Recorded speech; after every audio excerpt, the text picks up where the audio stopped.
My name's Peter Chatfield, and I've come along to do this for you to allay some of your fears about Islam.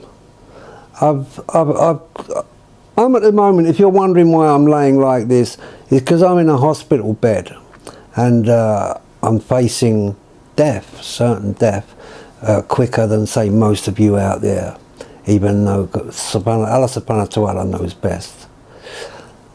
I'd like to speak to people in general about Islam and what it is and what it is not.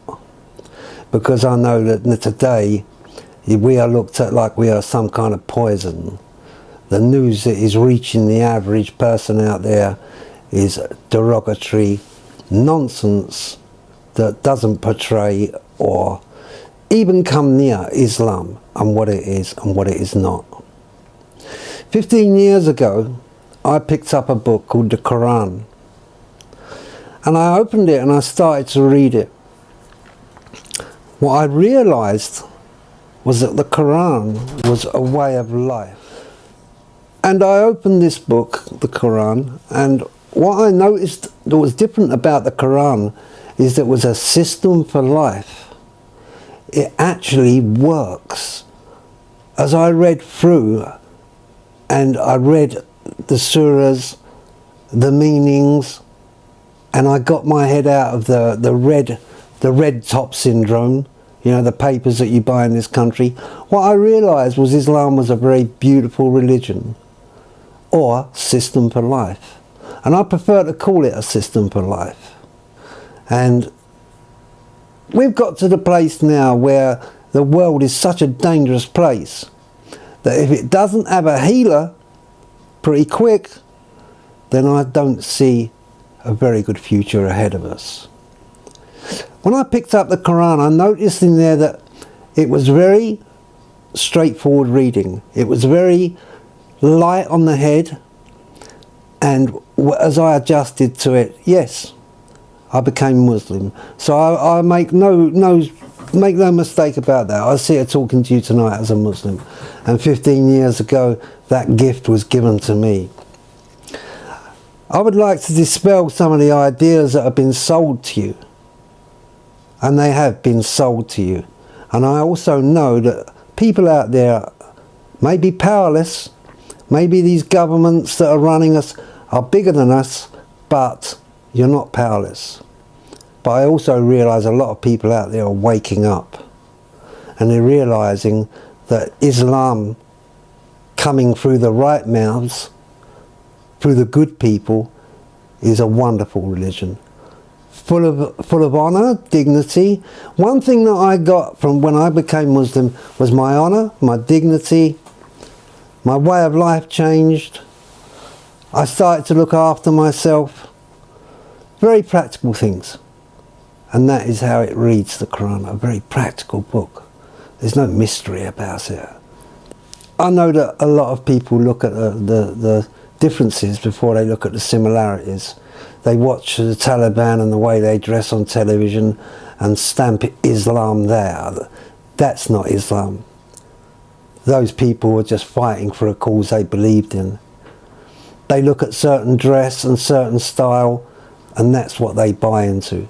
They don't believe there's actual people that are wearing them that are intelligent, good people. Now, I'm not saying Islam doesn't have its problems. We have big problems ourselves, and we need to get on our. We need to really pull ourselves together. As Muslims, we have got a lot of inside job to do. But that doesn't mean that while we're doing that, that countries, America especially, is in the business of trying to dominate other countries. Because it seems that as long as they're making all the laws, then it's okay for them to do as they like. No doubt some of you have seen recently the pictures from the Gaza Strip. Well, I'm sure every housewife out there would look at their heart and say, this is wrong. But again, powerless to do anything about it. But we're going to do something about it. Because Muslims and people alike, you see, we have so many people every year coming to Islam. because they feel safe within the boundaries of the Quran. You know, there's a true state of being in the Quran. There's a true place in your heart if you really read the Quran and see what it has to offer you. I hope everyone one day sits down and just for once in their life reads the Quran, and there's actually a system for life, how to cope. It deals with the money side of things, it deals with the matrimonial side of things, death, birth, it deals with everything. Isa announced it. Jesus alayhi salam, he announced him, he announced Muhammad, and said that that man will explain all things in detail because he had to go. Stop this fear of Islam. Islam's not your enemy. Islam's not the causer of your pain. Islam doesn't send those bills through your door every day that are highly, grossly inflated. Islam just doesn't want to charge you to just walk out your gate of a morning. You know, we've got to stop this business of blaming Islam. You know, if the Queen of England, one of her subjects misbehaves, you wouldn't indict the Queen, would you? You wouldn't take the Queen to court. You've been driven away from the truth. All of us have been driven away from the truth. We've got so many poisons on this earth at the moment that people are just losing the plot. They're just losing the plot. The money goes up. The money never comes down. You know, you're getting no bargains here. That's the way it's got out there. It's got cold and hard. Islam offers another way. Islam offers another way. A way that we should have a good look at.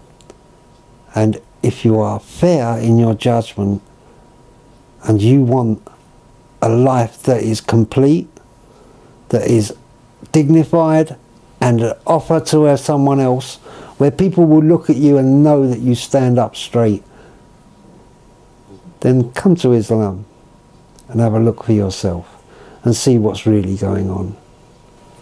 I'm soon to leave this earth, and I would like to leave behind something better. I hope you've enjoyed what I've said.